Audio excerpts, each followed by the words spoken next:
വടകരയിലും കാസർഗോഡും അതായത് മലബാറിലേക്ക് എത്തുമ്പോൾ കൊലപാതക രാഷ്ട്രീയം വീണ്ടും ചർച്ചയാക്കുകയാണ് UDF. ഇനി മത്സരിക്കാനായില്ലെങ്കിൽ TP ചന്ദ്രശേഖരന്റെ കൊലപാതകത്തെ പറ്റി പറയുമെന്നാണ് UDF സ്ഥാനാർത്ഥി വടകരയിലെ UDF സ്ഥാനാർത്ഥി ഷാഫി പറമ്പിൽ പറഞ്ഞത്. പെരിയ ഇരട്ട കൊലപാതകം കാസർഗോഡ് മണ്ഡലത്തിൽ ചർച്ചയാകുമെന്ന് രാജ്മോഹൻ ഉണ്ണിത്താനും റിപ്പോർട്ടറിനോട് പറഞ്ഞു. ഞങ്ങൾ TP കേസ് ഇന്നലെ പറഞ്ഞിട്ടുണ്ട്, ഞങ്ങൾ TP കേസ് ഇന്ന് പറഞ്ഞുകൊണ്ടിരിക്കുന്നുണ്ട്, ഞങ്ങൾ TP കേസ് നാളെയും പറയും എന്ന കാര്യത്തിന് ഒരു സംശയവും വേണ്ട എന്ന് പറഞ്ഞു.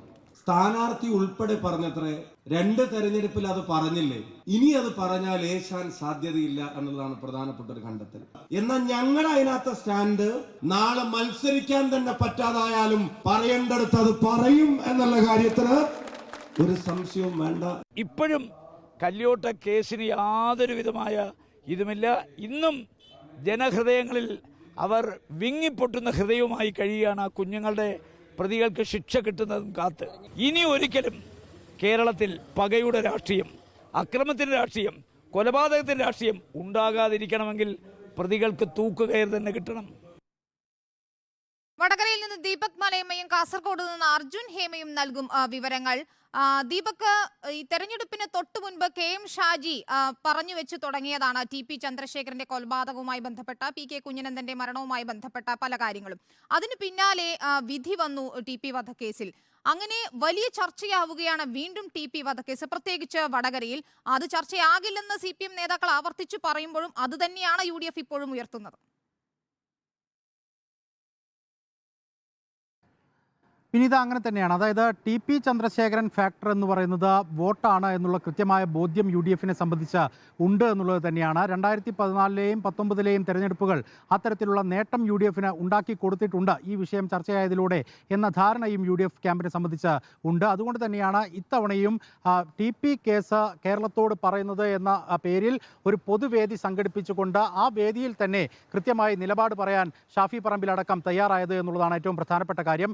ഇന്നലെയും TP വിഷയം സംസാരിച്ചിട്ടുണ്ട്, ഇന്നും സംസാരിക്കും, ഇനി നാളെയും ആ വിഷയം സംസാരിച്ചുകൊണ്ടേയിരിക്കും എന്നുള്ള നിലപാട് ഷാഫി പറമ്പിൽ അസന്നിഗ്ധമായി ആ വേദിയിൽ പറയുകയാണ്. ഒപ്പം തന്നെ ഇത് ഒരു ക്യാമ്പയിൻ ആക്കി എടുത്തുകൊണ്ട് ഇനി വരുന്ന 2ാം ഘട്ട തെരഞ്ഞെടുപ്പ് പ്രചാരണ വേദികളിലെല്ലാം തന്നെ ഉന്നയിക്കാനുള്ള തീരുമാനവും UDFന്റെ ഭാഗത്ത് നിന്ന് ഉണ്ട് എന്നുള്ളതാണ് ഏറ്റവും പ്രധാനപ്പെട്ട കാര്യം. 2014-19 തെരഞ്ഞെടുപ്പുകളിൽ അദൃശ്യ ശക്തി എന്നുള്ള നിലയിൽ തന്നെ TP ഫാക്ടർ UDFന് വലിയ തോതിൽ ഗുണം ചെയ്തിട്ടുണ്ട് എന്നുള്ളതാണ്. RMP കൂടി പിന്തുണയ്ക്കുന്ന ഒരു സ്ഥാനാർത്ഥി എന്നുള്ള നിലയിൽ ആ വിഷയത്തിൽ കൃത്യമായ നിലപാടെടുത്ത് പോകുക എന്നുള്ള സമീപനവും കൂടി UDF ക്യാമ്പ് സ്വീകരിക്കുകയും ചെയ്യുന്നുണ്ട്. ഒരു ഘട്ടത്തിൽ KK ശൈലജ എതിർ സ്ഥാനാർത്ഥിയാണ് ഷാഫിയുടെ.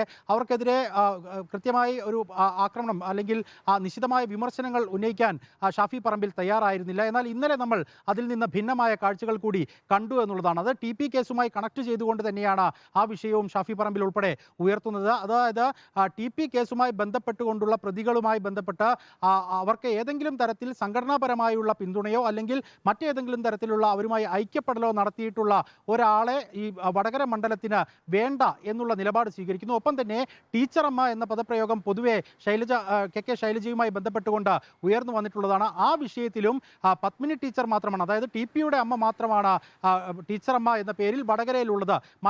കേരളത്തിൻ്റെ മറ്റു ഭാഗങ്ങളിൽ ആരൊക്കെ ഏതൊക്കെ പേരിൽ എതിർ സ്ഥാനാർത്ഥിയെ വിളിച്ചാലും ആ പേരൊന്നും തന്നെ ഇവിടെ വിലപ്പോവില്ല എന്നുള്ള നിലപാട് കൂടി ഷാഫി സ്വീകരിക്കുന്നു. ഇങ്ങനെ കൃത്യമായി കൊലപാതക രാഷ്ട്രീയം ഇത്തവണയും ചർച്ചയാകും എന്നുള്ള നിലപാട് തന്നെ UDF ക്യാമ്പ് സ്വീകരിക്കുകയാണ്. അതിന് ഏറ്റവും ഒടുവിൽ നടന്നിട്ടുള്ള സിദ്ധാർത്ഥന്റെ മരണം പോലും SFIയുമായി ബന്ധപ്പെടുത്തിക്കൊണ്ട് അത് ചർച്ചയാക്കി കൊണ്ടുവരുന്നു. അങ്ങനെ കൊലപാതക രാഷ്ട്രീയം പൂർണ്ണാർത്ഥത്തിൽ വടകരയുടെ മണ്ണിൽ വീണ്ടും ചർച്ചയാകുന്നു എന്നുള്ളതാണ് കഴിഞ്ഞ ദിവസം മുതൽ നമ്മൾ കണ്ടുവരുന്നത്. ഇനി അങ്ങോട്ടുള്ള ദിവസങ്ങളിലും കൂടുതലായി ഇത്തരം പരിപാടികൾ സംഘടിപ്പിക്കാനും ഇത്തരം ചർച്ചകൾ സജീവമാക്കാനുമുള്ള തീരുമാനം ഇതിനോടകം UDF ക്യാമ്പ് കൈക്കൊള്ളുകയും ചെയ്തിട്ടുണ്ട്. വിനീത, ശരി, അർജുൻ ഹേമയിലേക്ക് കൂടി പോകുന്നു. അർജുൻ ഹേമ, നേരത്തെ രാജ്മോഹൻ ഉണ്ണിത്താൻ പറഞ്ഞതുപോലെ പെരിയ ഇരട്ട കൊലപാതക കേസ്, 2 ചെറുപ്പക്കാരുടെ കൊലപാതകം തീർച്ചയായും ഈ തെരഞ്ഞെടുപ്പിലും ചർച്ചയാകുമെന്ന് തന്നെയാണ് രാജ്മോഹൻ ഉണ്ണിത്താനും UDFും വ്യക്തമാക്കുന്നത്.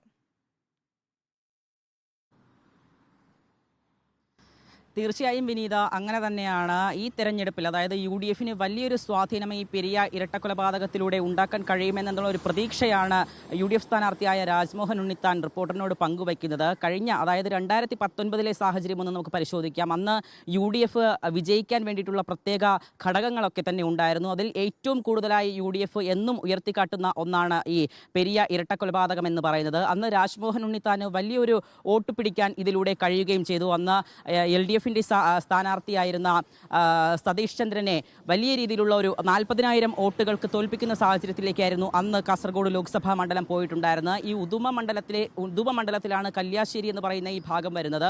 അവിടെ നിന്നും രാജ്മോഹൻ ഉണ്ണിത്താന് 8,000-ലധികം വോട്ട് പിടിക്കാൻ കഴിഞ്ഞു എന്നതും രാജ്മോഹൻ ഉണ്ണിത്താന് അന്ന് ഉയർത്തിക്കാട്ടാൻ കഴിയുന്ന വലിയൊരു നേട്ടം തന്നെയാണ്. എന്നാൽ ഇന്ന് സാഹചര്യത്തിലേക്ക് വരുമ്പോൾ അത് ഈ പൊതുജനങ്ങളോടൊക്കെ നമുക്ക് സംസാരിക്കുമ്പോൾ മനസ്സിലാകുന്നത് ഈ പെരിയ ഇരട്ടക്കൊലപാതകം അന്ന് 5 വർഷങ്ങൾക്ക് മുൻപ് വലിയ രീതിയിൽ സ്വാധീനിച്ചിരുന്നു. എന്നാൽ UDF ഇന്ന് അതൊരു സ്വാധീനം ഉണ്ടാക്കാൻ കഴിയില്ല എന്നാണ്. എന്നാൽ രാജ്മോഹൻ ഉണ്ണിത്താൻ പറയുന്നത് ഇന്നും ഞങ്ങൾ അത് ചോദിച്ചു തന്നെയാണ് ഈ പ്രചാരണത്തിലേക്ക് പോകുന്നത്. അത് ഇത്തവണയും കല്യോട്ട് എന്ന് പറയുന്നത് ആ ഇരട്ടക്കൊലപാതകം ഒരിക്കലും കാസർഗോഡ് ജനതയ്ക്ക് ഒരിക്കലും അത് മറക്കാൻ കഴിയുന്ന ഒന്നല്ല. അത് എന്നും UDF അനുകൂലം തന്നെയാണ്. ഇത്തരത്തിൽ ഇപ്പോഴും ഈ തെരഞ്ഞെടുപ്പിൽ ഈ പെരിയ ഇരട്ടക്കൊലപാതകം അത് ചർച്ചാ വിഷയമാകും. അത് CPM ബാധിക്കും എന്ന് തന്നെയാണ് ഉറപ്പിക്കുകയാണ് UDF. അതുകൊണ്ട് തന്നെ വോട്ട് തങ്ങൾക്ക് അനുകൂലമാകുമെന്ന നിലപാടിൽ തന്നെയാണ് ഇപ്പോൾ UDF ഉള്ളത്. അതുപോലെ തന്നെ കേരളത്തിൽ ഇത്തരത്തിലുള്ള പകയുടെ രാഷ്ട്രീയം അത് അനുവദിക്കരുത്, അല്ലെങ്കിൽ അത്തരത്തിലുള്ള ഒരു സംഭവങ്ങൾ ഉണ്ടാകരുത് എന്നും രാജ്മോഹൻ ഉണ്ണിത്താൻ പറയുകയും ചെയ്യുന്നുണ്ട്. അത് സ്വാഭാവികമായിട്ടും ഈ പ്രചാരണങ്ങളൊക്കെ തന്നെ ഇപ്പോൾ വലിയ രീതിയിൽ കൊഴുക്കുന്നുണ്ട്. അപ്പോൾ ഈ UDF പ്രധാന വേദികളിലൊക്കെ എത്തുമ്പോൾ ഇപ്പോഴും പെരിയ ഇരട്ടക്കൊലപാതകം ഇപ്പോഴും സംസാരിക്കുന്നുണ്ട് രാജ്മോഹൻ ഉണ്ണിത്താൻ. പല വേദികളിലായി അത് നമ്മൾ തന്നെ നേരിട്ട് കണ്ടതാണ്. അത് മാത്രമല്ല സിദ്ധാർത്ഥിന്റെ കൊലപാതകം അടക്കം ഏതൊക്കെ വിഷയങ്ങളാണ് അവിടെ കാസർഗോഡ് ചർച്ചയാക്കുന്നത്?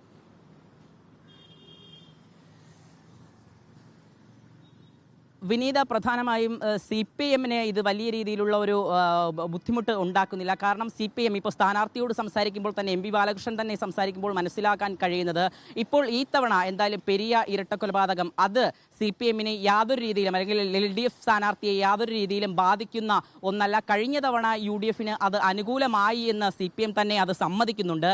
എന്നാൽ ഇത്തവണ ആ ഒരു ഓളം അത് കാസർഗോഡ് ഇല്ല എന്ന് തന്നെ CPM ഉറപ്പിക്കുകയാണ്. അതുമാത്രമല്ല ഈ പെരിയ ഇരട്ടക്കൊലപാതകത്തിൽ CPM-നെതിരെ വലിയ ആരോപണങ്ങളൊക്കെ തന്നെ ഉണ്ടായിരുന്നു. അത്തരത്തിൽ യാതൊരുവിധ പങ്കും CPM-നില്ല എന്ന് സ്ഥാനാർത്ഥി തന്നെ ഉറപ്പിക്കുകയാണ്. അത്തരത്തിലൊന്നും ഈ കാസർഗോട്ടെ ജനങ്ങൾ അനുകൂലമായി UDF വോട്ട് ചെയ്യില്ല എന്ന് പറയുന്നു. മറിച്ച് BJP-യുടെ സാഹചര്യം എടുത്താൽ പ്രധാനമായിട്ടും അതൊരു വനിതാ സ്ഥാനാർത്ഥി തന്നെയാണ്. അത് മാത്രമല്ല പുതുമുഖമാണ്, യുവത്വമാണ്. അപ്പോൾ ആ രീതിയിൽ ജനങ്ങൾ സ്വീകരിക്കുന്നുണ്ട്. കേന്ദ്ര സർക്കാരിൻ്റെ ഈ മികവുറ്റ പ്രവർത്തനങ്ങൾ കാസർഗോഡ് ഈ ദേശീയപാതയടക്കം വന്ദേ ഭാരത് അടക്കമുള്ള മികവുറ്റ പ്രവർത്തനങ്ങൾ കേന്ദ്ര സർക്കാരിൽ നിന്നുണ്ടായ വികസന പ്രവർത്തനങ്ങൾ ഊന്നിയാണ് NDA സ്ഥാനാർത്ഥിയായ ML അശ്വനി വോട്ടിന് വേണ്ടിയിട്ട് കൊലപാതക രാഷ്ട്രീയം വീണ്ടും ചർച്ചയാക്കുകയാണ് UDF. TP വധക്കേസ്, പെരിയ ഇരട്ടക്കൊല കേസെല്ലാം സ്ഥാനാർത്ഥികൾ വീണ്ടും തെരഞ്ഞെടുപ്പിൽ ഉന്നയിച്ചുകൊണ്ടേയിരിക്കുന്നു. അതിനെ പ്രതിരോധിക്കുന്നുമുണ്ട് CPI-യും NDA പക്ഷേ വികസന നേട്ടങ്ങൾ, കേന്ദ്ര സർക്കാരിന്റെ വികസന നേട്ടങ്ങൾ ഉയർത്തി കാണിച്ചുകൊണ്ട് തന്നെയാണ് പ്രചാരണം കൊഴുപ്പിക്കുന്നത്.